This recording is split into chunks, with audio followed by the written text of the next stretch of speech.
नमस्कार दोस्तों, आपका स्वागत है हमारे चैनल कहानियों के दौर में।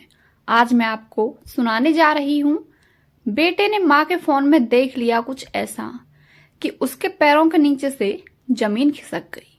चलिए शुरू करते हैं आज की ये कहानी। बेटा, मेरा फोन में कुछ खराबी हो गई है। अगर बाजार की तरफ जाओ तो इसे भी ठीक करवा लेना। बबीता जी ने अपने बेटे से कहा। रिंकू ने कहा, ठीक है माँ, आप अपना फोन दे दो, मैं इसे ठीक करवा कर आपको दे दूंगा। रिंकू ने अपनी माँ का फोन बैग में रखा और ऑफिस के लिए निकल गया।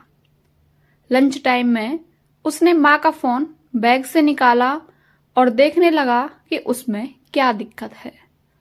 फोन ऑन करते ही रिंकू को वॉलपेपर पर खुद की और माँ की तस्वीर दिखाई दी। फोटो देखकर उसके चेहरे पर मुस्कान सी आ गई। दिल में माँ के लिए ढेर सारा प्यार उमड़ आया। उसके बाद उसने माँ के फोन की गैलरी देखी। रिंकू को फोन में कुछ रिकॉर्डिंग दिखाई दी। पहली रिकॉर्डिंग सुनी तो उसके पैरों तले जमीन खिसक गई। उसके बाद दूसरी और तीसरी रिकॉर्डिंग सुनने के बाद तो उसका गुस्सा 7वें आसमान पर हो गया। दफ्तर से आधे दिन की छुट्टी लेकर घर गया और सीधे अपने कमरे में जाकर लेट गया। वह कमरे की छत को निहारते निहारते पुरानी यादों में खो गया। उसकी और ललिता की शादी होने से लेकर अब तक की सारी यादें उनकी आंखों के सामने चलचित्र की तरह चल पड़ी। 2 साल पहले रिंकू की ललिता से शादी हुई थी। दोनों में बहुत ही प्यार था। सब कुछ बहुत ही अच्छा चल रहा था, लेकिन इन दोनों की खुशियों से किसी को दिक्कत थी तो वह थी रिंकू की बहन रीना। रीना की अपने पति और ससुराल वालों से ज्यादा कभी नहीं बनी। रीना शादी के कुछ महीने बाद ही अलग घर लेकर रहने लगी थी। पहले तो उसे लगता था कि घर में झगड़े उसके सास ससुर के कारण होते हैं, लेकिन एक समय के बाद उसे एहसास हुआ कि उसका अपना व्यवहार ही गलत है। लेकिन अपनी गलती को इतनी आसानी से कहाँ मानने वाली थी। इसलिए घर में ऐसे ही लड़ाई झगड़े चलते रहते थे। रीना की सबसे गलत आदत थी कि वह छोटी सी बात का बतंगड़ बना देती थी और आग में घी डालना तो उसे बहुत ही अच्छे से आता था। अपनी माँ को अपनी भाभी के खिलाफ भड़का देती और बबीता जी भी बड़ी आसानी से बेटे की बातों में आकर अपनी बहू को डांट देती। ललिता पलटकर जवाब देती तो उसे बात पर मिर्च मसाला लगाकर रिंकू को बता देती। अपनी बीवी पर वह बरस पड़ता। दोनों में हुआ झगड़ा शांत भी हो जाता या कम हो जाता तो भाई को फिर से फोन पर सारा किस्सा ताजा कर देती। घर में ऐसी आग लगी जो बुझने का नाम नहीं ले रही थी। इसी आग की भेंट चढ़ा ललिता और रिंकू का रिश्ता। ललिता पर जो कई बार झूठे इल्जाम भी लगाए गए, उसने अपनी सफाई में बहुत कुछ कहा, लेकिन ना तो उस घर में कोई उसकी सुनने वाला था, ना कोई उसे समझने वाला। ललिता हर दिन खून के आंसू रोकर सो जाती।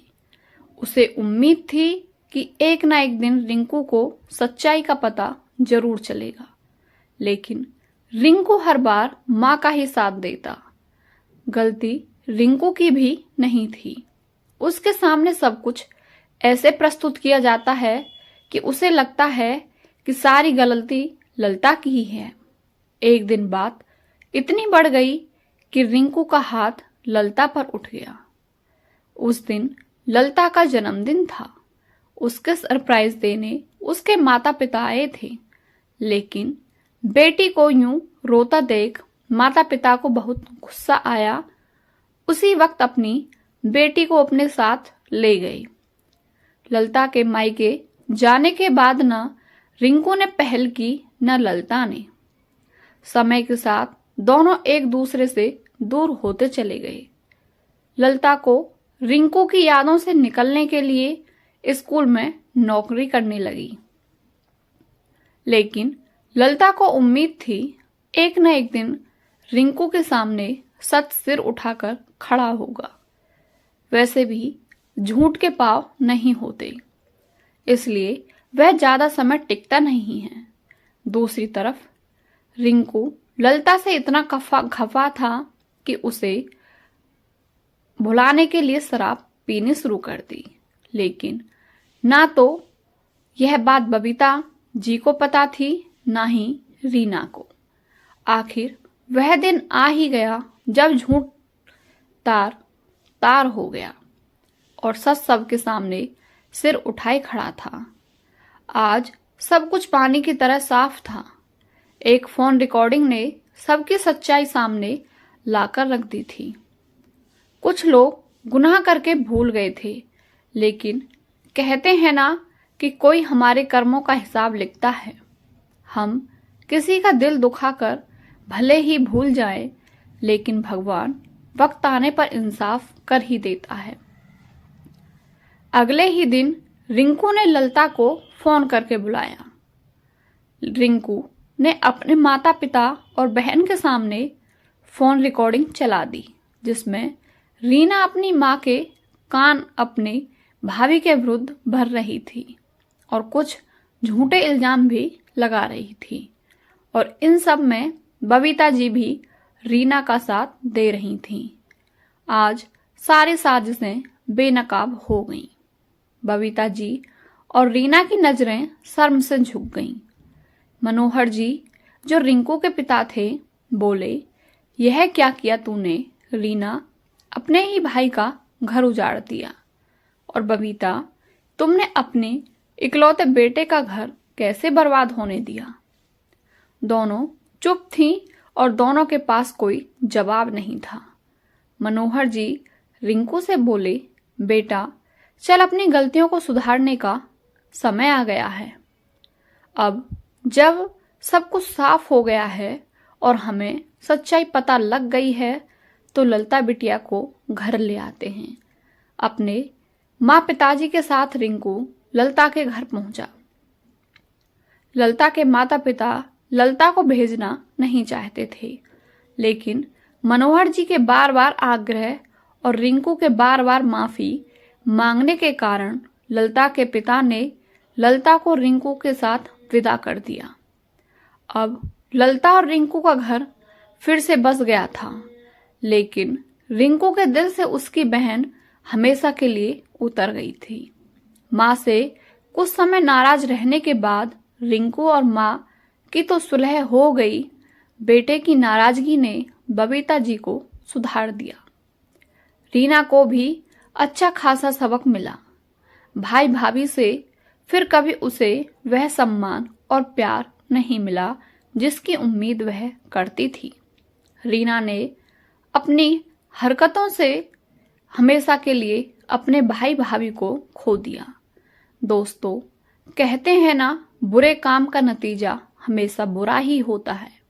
इसलिए रीना ने जो बुरे कर्म किए थे उनका फल उसे मिल गया, लेकिन ललिता और रिंकू को उसकी अच्छी खासी कीमत चुकानी पड़ी। रीना की हरकतों के कारण एक प्यार भरा रिश्ता टूट जाता अगर रिंकू ने उस दिन वह फोन में रिकॉर्डिंग ना सुनी होती तो परिणाम भयंकर होते।